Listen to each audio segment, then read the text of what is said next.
Okay, ladies and gentlemen, this is going to be a very difficult video to make because obviously, our starting lineups are everything at this point. I mean, it's win or go home. And also, we have a decent amount of injuries to quarterbacks. We have every team through their bye week, so we have a million different options. So I'm going to try to do my best to go through and cover all these wide receivers. But before we get into it, of course, go down there, drop a like on this video. And if you have any questions, feel free to drop them down there in the comments section. I'm going to be trying to answer as many of those as I possibly can. And of course, in that comment section, you know, you can find a link to Underdog Fantasy where you can always check out all these cool player props, get into a draft with us on the live stream, get into a draft in the public lobby. When you sign up with promo code FLOCK, they're going to match your first deposit dollar for dollar up to $100. So it's pretty much free for you to check out, and it's available in damn near every state. But I think that should be about it. Let's go through. Let's dive into tier one. Jefferson, Tyreek, Diggs. Do we need to talk about them? I don't think so. They all give you an incredibly high floor and ceiling combo. I understand that Stephon Diggs wasn't phenomenal last week against the Miami Dolphins, and that's very painful for a lot of teams that were relying on 25 points in their fantasy football playoff matchup. But of course, you're going to have some natural volatility with these wide receivers. You had some random players in Buffalo scoring touchdowns. I don't think that keeps up. I think these are the three bona fide elite level wide receivers. And honestly, debating the order of these guys doesn't really make much sense. Going down to tier two, same thing. You don't really care about debating the order of these players. Chase and Devontae Adams. I mean, I can't put them in the same category as those tier one options because with Jamar Chase, you have T. Higgins, Tyler Boyd fully healthy, plus a tough matchup going up against the New England Patriots. And obviously from Devontae Adams, you've had a few more dud games than you've had from those tier one players. So for one reason or another, we're going to have those two players separated from those tier of top guys, but still clearly must start options. And now at 6, this is where the real rankings start. This is where it gets a little difficult. We are going to end up going with Amon-Ra St. Brown. It's kind of funny that Amon-Ra St. Brown this past week seemed like he didn't do a lot, right? Against the Jets, we knew it was a tough matchup, and he really didn't have a day that popped off for you like we've seen so many other times from Amon-Ra St. Brown. But the man still had 10 targets. The man still had 7 receptions, 76 receiving yards, and 6 rushing yards out on top of it in that very tough matchup against the New York Jets. Now you get a much better matchup going up against the Carolina Panthers where Deontay Johnson was just okay. So if Deontay Johnson's going to be fine in this matchup, I think Amon-Ra St. Brown's going to crush it. And then going over to our next guy, we're actually going to be very aggressive with a Mr. DK Metcalf here. DK Metcalf, this is by far and away the highest we've ranked him all season, but you have a very good matchup going up against the Kansas City Chiefs. We know the Seattle Seahawks usually want to play good defense and run the ball, but against the Chiefs, probably not going to work, my friend. You're probably going to have to go out there and pass it, considering the fact that the Chiefs are favored by about 9.5 points. I think they get to an early lead, and the Seattle Seahawks have to stray from the run a bit, and you have no Tyler Lockett in this game. So I think we can dramatically bump up DK Metcalf. Now, going over to 8, we are going to have CeeDee Lamb in a very tough matchup going up against the Philadelphia Eagles. I almost wish, for the case of CeeDee Lamb, that you would actually have Jalen Hurts playing in this game. Because if Jalen Hurts was playing, I'd imagine that the Philadelphia Eagles would probably be favored, or at least it would be close to a pick'em game. Now the Dallas Cowboys are favored by 5 points, I think it's going to be a lower scoring game in general, where the Dallas Cowboys are able to run the ball. And then at 9, we are going to have A.J. Brown. I think with the switch from Jalen Hurts to Gardner Minshew, obviously it hurts the entire team. But if we think about what it may mean from a fantasy football perspective for A.J. Brown, for Devonta Smith, will the passing yardage numbers and the passing touchdowns go down in Philadelphia? I don't know by how much. I think they may stay relatively the same. But obviously, why the Philadelphia Eagles were so much better with Jalen Hurts is Jalen Hurts going out there and getting you an additional 60 rushing yards a game and that rushing touchdown. So if we assume that that production's removed from this offense, it 100% hurts the Philadelphia Eagles. But from an A.J. Brown, Devonta Smith standpoint, I don't know how much it's actually going to negatively impact. And now going to 10, we are going to have DeAndre Hopkins. Hell, I'm assuming that the Arizona Cardinals are on their 3rd string starting quarterback with Trace McSorley here. Obviously, the offensive line's decimated. You have Hollywood Brown in. You have Rondale Moore possibly coming. I think we have to lower expectations with DeAndre Hopkins. I am still ranking him as that top 10 guy. We're no longer ranking him up as the wide receiver 4, wide receiver 5, of course. Going up against Tampa, it's an okay matchup. The man still gets 11 targets a game, so you have to start him, but we're having to lower our expectations. And then dropping down to our next tier, we're going to go Jalen Waddle at 11. People were losing their minds saying you couldn't start Jalen Waddle last week because of the blizzard, yada, yada, yada. How many times do we say it? Don't listen to weatherman early on in the week. With Jalen Waddle was just fine. If we remove the games where Jalen Waddle's left early with an injury and remove the games that Tua Tagovailoa has either left early or Tua didn't play in, Jalen Waddle's dominated every single one, besides the game against the Chargers. Waddle's been phenomenal, no worries whatsoever. Higgins, we're going to go at 12. With Higgins, tough matchup going up against the New England Patriots. Still want to stand by the fact that I think he is that low-end wide receiver 1, high-end wide receiver 2, regardless of if Jamar Chase is in this offense.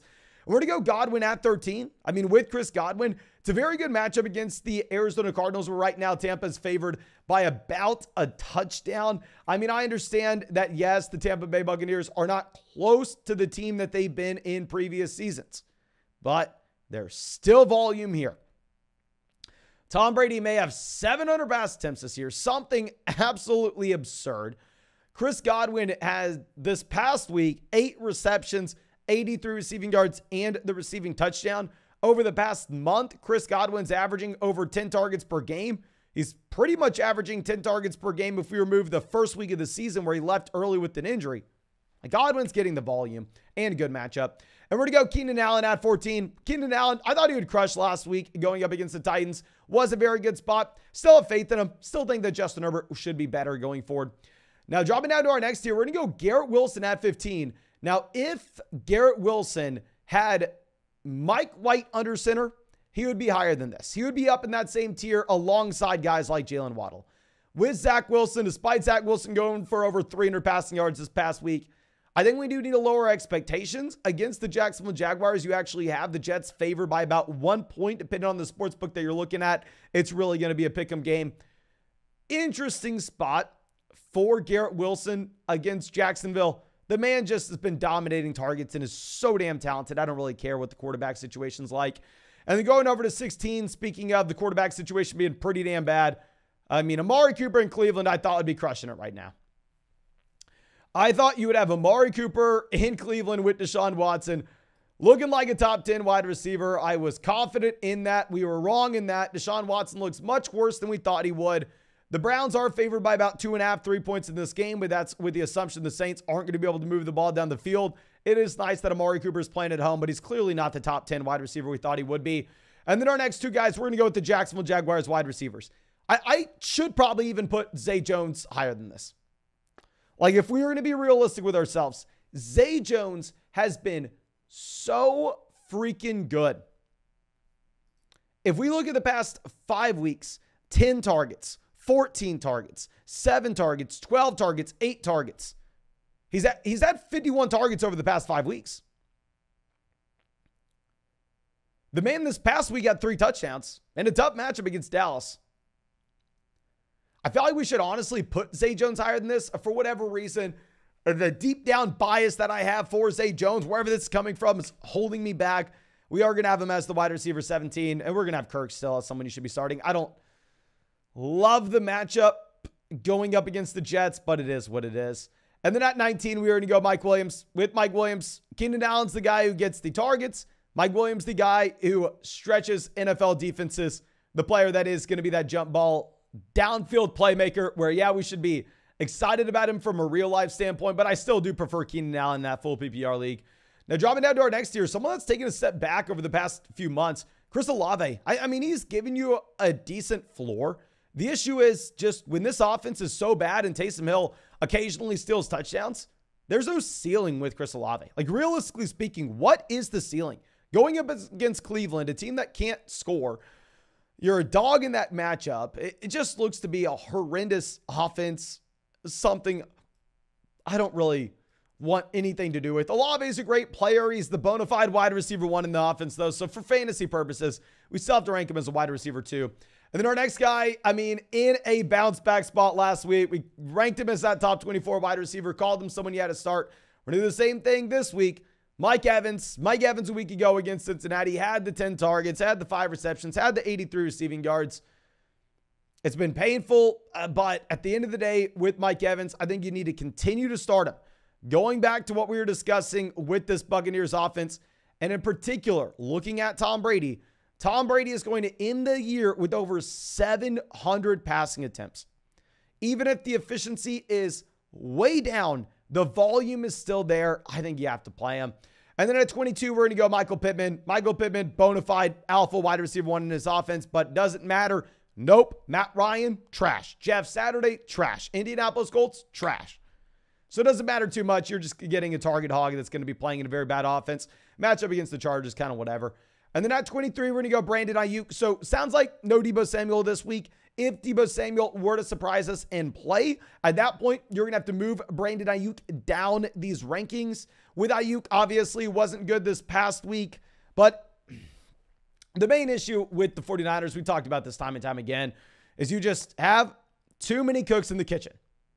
When you have Kittle, CMC, Deebo, and Ayuk, they're all going to randomly pop off, and you don't know exactly which one it's going to be. But when you remove one of those kicks from the kitchen, when you remove Deebo Samuel here, I like the probability of Brandon Ayuk having a big game a little bit more. And then our next tier is going to be led off with Christian Watson at 24. Christian Watson, I'm going to continue to say it like we did last week. I would love to rank him higher than this. I completely understand why you would want to. The man has been one of the most efficient wide receivers in the entire NFL this season.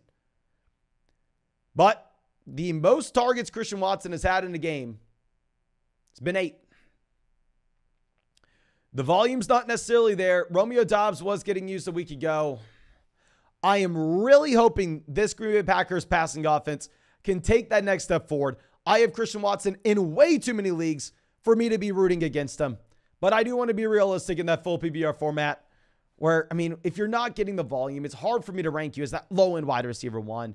And then at 25, we're going to go with Jerry Jeudy. Good matchup against the Rams. With Jeudy, we're going to have to continue to monitor the wide receiver situation in Denver. Of course, if you have no Cortland Sutton and an offense that already has no Kendall Hinton, Tim Patrick, KJ Hamler, and we continue to see 4 out of the top 5 wide receivers removed from this offense, and Jerry Jeudy's the last guy standing, we will move Jerry Jeudy up, okay? But I do want to be a little more hesitant with this because if Sutton were to come back this week, at that point, I really don't want to be starting Jeudy regardless of matchup.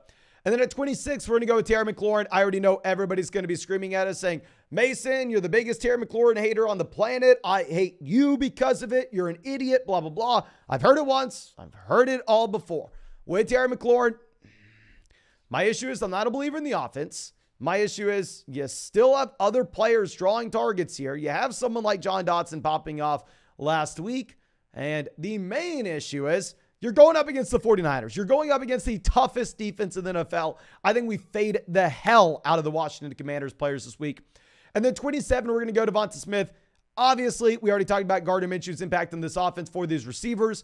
But at the end of the day, it should be a very tough matchup going up against the Dallas Cowboys. Combine this with the fact you're going to get Dallas Goedert back this week. And if you get Goedert back this week, I think you will take a few targets away from Devonta Smith. So you have 3 things happening. You remove Jalen Hurts, you go up against a very tough defense, and you have added target competition. That's why he's going to be lower this week than we've had him previously. And we're going to go Juju Smith-Schuster at 28 with Juju. I don't know what to say. I mean, Jerick McKinnon looks like he's the #1 wide receiver for the Kansas City Chiefs at this point. Juju still is playing in an elite level offense that should be putting a lot of points up on the board. I don't know. Let me know what you're thinking. And then dropping down to our next tier, we're going to go Hollywood Brown at 29. Hollywood, I don't want to start. Clearly, we have them way outside the top 24 wide receivers. You're on a 3rd-string quarterback. DeAndre Hopkins going to get every freaking target. It's hard to be too excited about Hollywood. 30, we're going to go Treylon Burks. I think Burks comes back this week to a pretty good matchup against Houston Texans, where obviously the Texans don't necessarily have a great football team, even if they were able to cover the spread over the past few weeks here. Now, there are a lot of players we left off this list. And I know we are already going to get a question about, oh, well, Deontay Johnson had himself his best day of the year last year. Trust me, I'm hoping Deontay Johnson does well for my best ball teams. But, I mean, with Deontay, horrible offense, and the man's been so inefficient. DJ Moore against the Detroit Lions. Yeah, it's a phenomenal matchup. If you want to make an argument that DJ Moore should be up there in the low 20s, sure, you go for it. I mean, I think he's right outside this list. Donovan Peoples-Jones, I mean, just the offense is so bad in Cleveland. Darius Slayton, phenomenal matchup against Minnesota, but it's Darius Slayton. John Dodson, going up against the 49ers, want nothing to do with this offense, as we said.